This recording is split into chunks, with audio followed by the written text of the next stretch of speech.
In 1991, Sega had an ace up the sleeve, a new beat 'em up that would rival Capcom's Final Fight and later become one of the greatest beat 'em ups ever.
The Sega Mega Drive lacked a decent beat-em-up game, with many early releases being arcade conversions.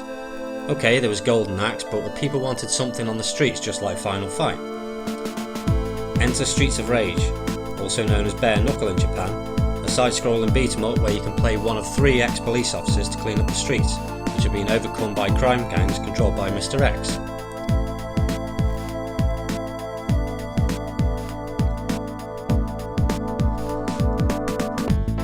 Before you even start the game, you can hear the quality of music from the introduction alone.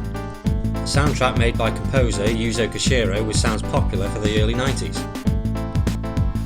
So who are these vigilantes you can choose from? There's Axel Stone, a martial arts expert with a good balance of speed and power. Adam Hunter, a slow but strong fighter who specialises in boxing. And Blaze Fielding, an expert in judo who is fast but lacks in strength.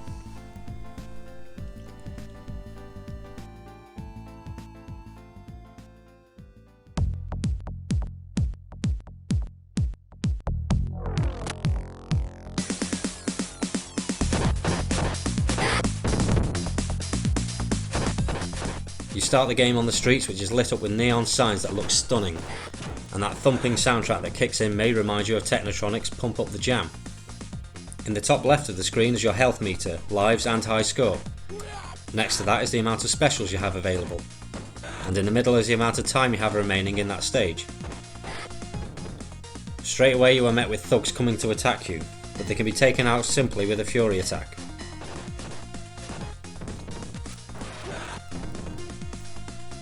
As you go on through the game, you'll notice depending on what colour outfit they are wearing determines the character's strength. For example, the blue Garcia thugs will take 1 fury attack to knock out, whereas ones dressed in green will require double that.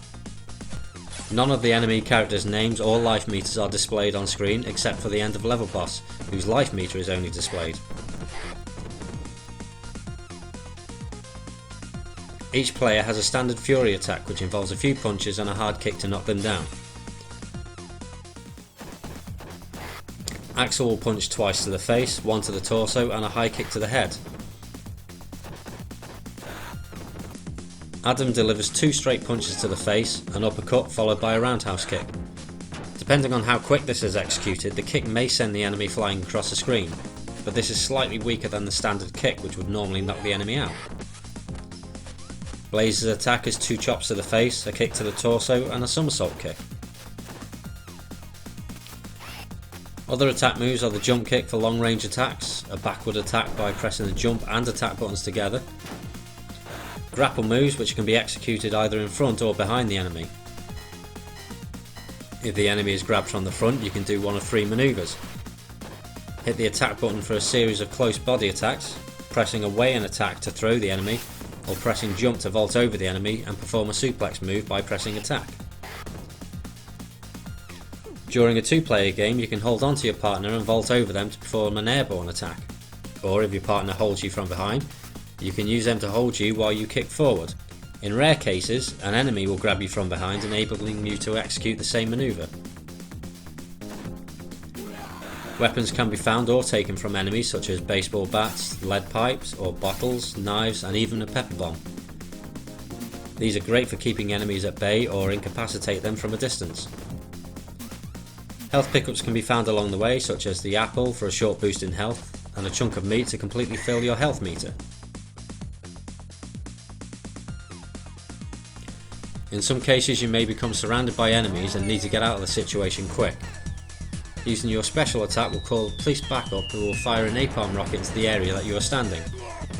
This may not defeat all enemies in one hit, but will certainly take a chunk of their life away. What's nice about this game is it's not just the streets that you travel through. You'll fight on a beach, an industrial zone and factory, and even a boat. All level designs look amazing and the music to accompany them just fits perfect. Controlling the game feels perfect too. Hit detection seems pretty good, although there are some rare occasions where your attack doesn't connect. Sound effects are really nice, very gritty, but it doesn't sound tacky.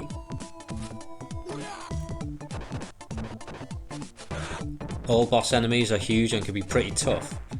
There are strategies you can use to beat them easier, like the second stage boss with the claws. Staying central above or below him and quickly moving left to right will confuse his attack, leaving him open to grab hold of. Standing grapple attacks followed by a throw will soon wear him down. As for the wrestler enemy, a well-timed standing jump kick will finish him off in no time. And worst of them all is the fire-breathing fatty. Once you can get into a position to grab him, you can repeatedly knee him in the stomach, move away and back again to repeat. But remember never to attempt to throw him. Mastering these bosses will be essential as you'll go up against them in the final stage. Unfortunately you won't be able to use your special ability here. Saying that, you wouldn't think you'll be able to use it on the freight elevator stage, but there you go.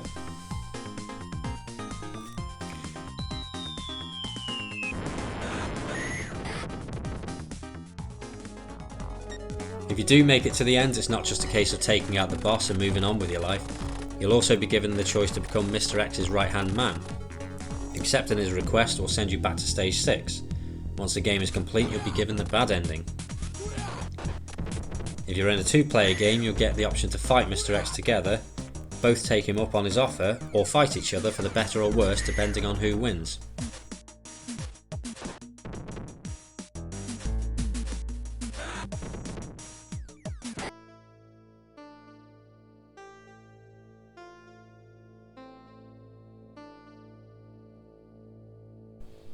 Only a year later, Streets of Rage 2 was announced, and from personal experience this was highly anticipated.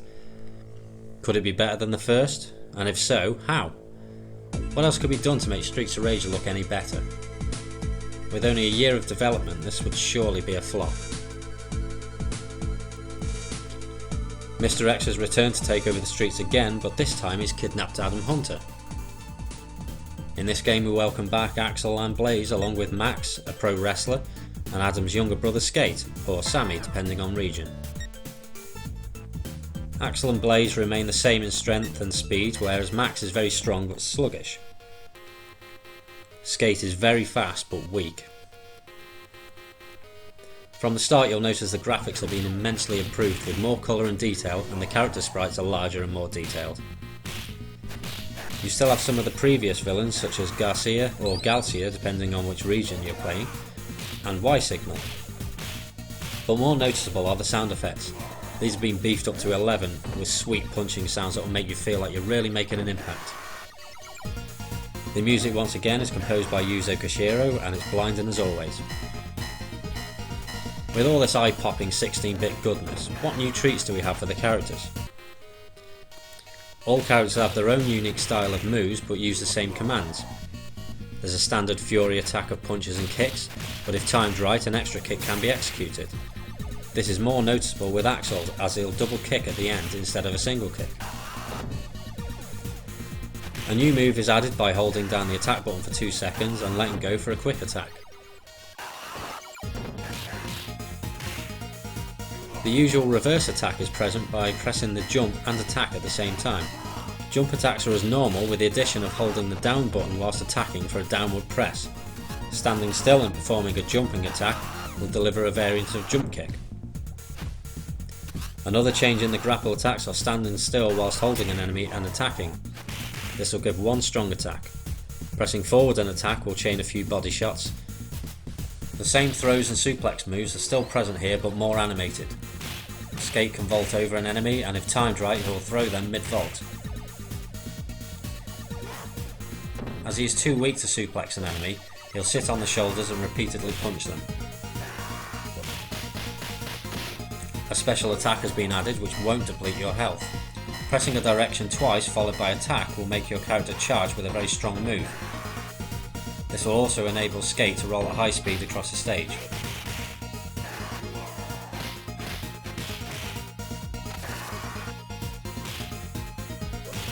The police car special has now been replaced with strong attacks that cut through any enemy. Pressing the A button while standing still will deflect any enemy surrounding you. Pressing a direction and A will focus a special in that direction. A successful hit using the special move will however take a section of your health. Enemies also have their own moves too.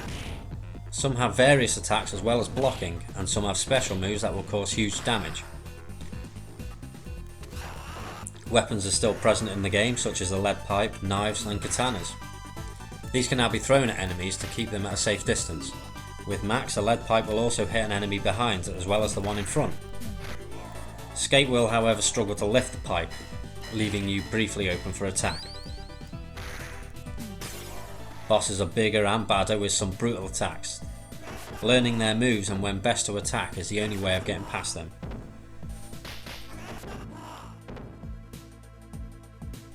The levels are similar to the first game where you have streets, industrial zones and a beach and elevator scenes.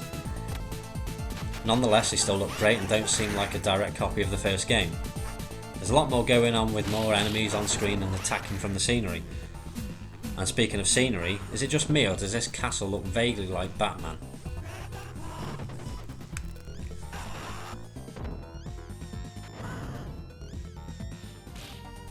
The controls are absolutely perfect on this game, and you'll feel in control at all times. All moves are easy to execute and a lot of fun to chain together. This sequel looked more like Final Fight than the first game, and in my opinion, a far superior game.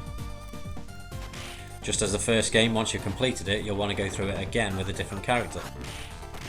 There's no alternate endings here though, which isn't such a terrible thing, but that takes away incentive to play through again. Once you've defeated Mr. X, it's off into the sunset.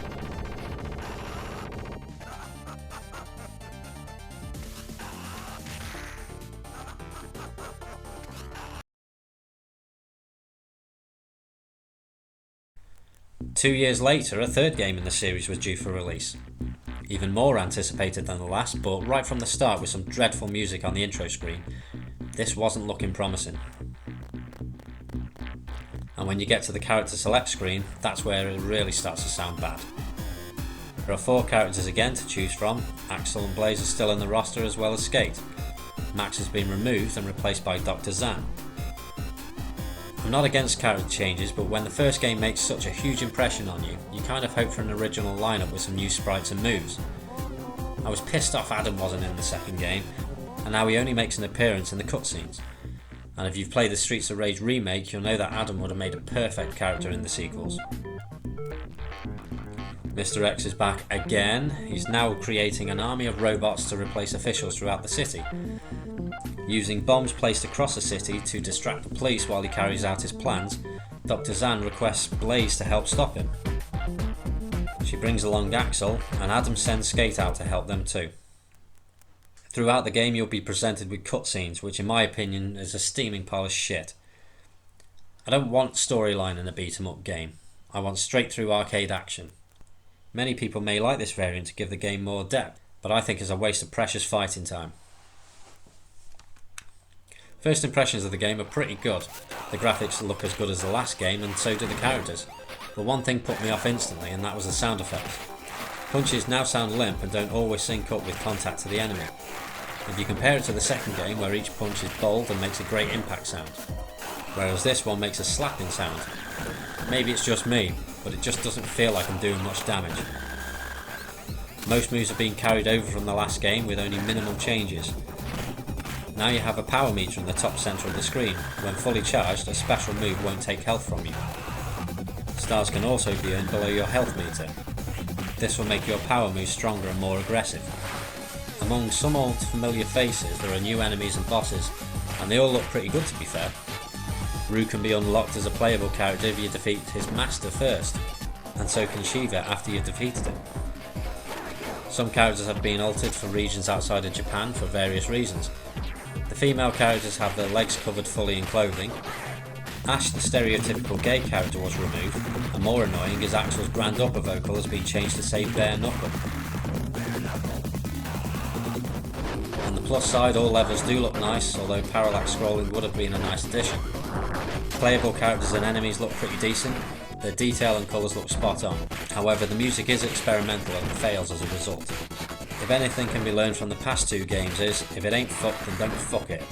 Some tracks fit just right, whereas others just make you want to turn off the system.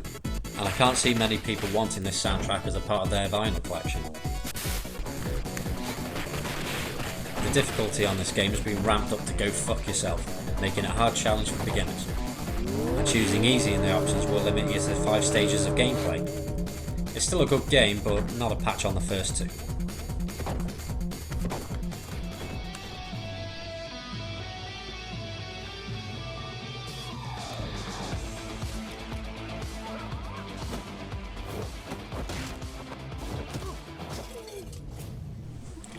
It's been 26 years and teaser trailers started to roll out. The hype was massive and yet still left fans of the original a bit sceptical. They would have to pull their finger out to impress us this time, and to be fair, it looks like they did. At some point we have to move on from 16-bit graphics and accept something new, and with its cartoon style artwork it actually looks pretty nice. The story takes place 10 years after Streets of Rage 3, where after Mr. X has been defeated, the city is under control by his children, the Y twins. I mean, for fuck's sake, will this family ever fuck off? They tried to take control of the city via the use of hypnotic music. As long as it's not music from Streets of Rage 3, eh? Playable characters are Axel, Blaze and Adam, with new characters Adam's daughter, Cherry, and Floyd, the cybernetically enhanced apprentice of Dr. Zan. These extra players have similar characteristics as Skate and Max. Cherry is fast but weaker than others, and Floyd is strong but moves at a slower pace. Multiple characters can now be unlocked along the way, which will be the 16-bit versions from the past. Typically, some can be found by locating hidden arcade machines and smashing them with the taser, as well as achieving a high lifetime score.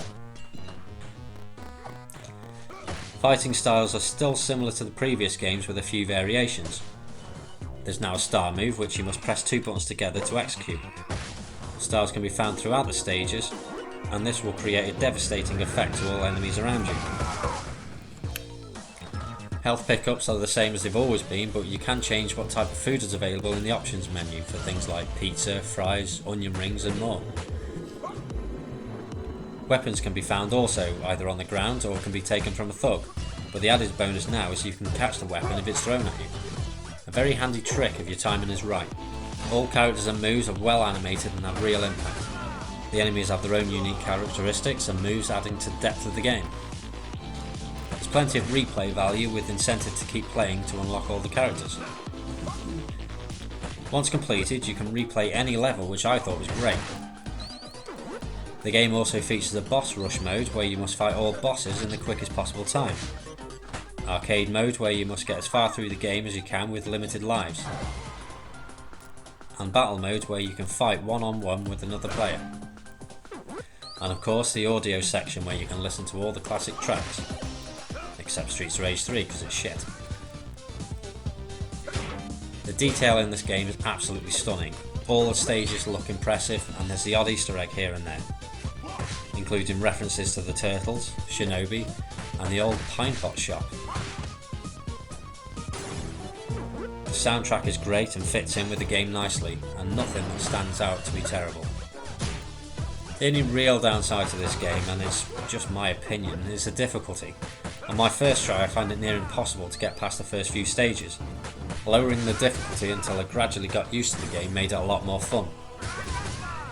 This tetralogy is one epic beat 'em up collection.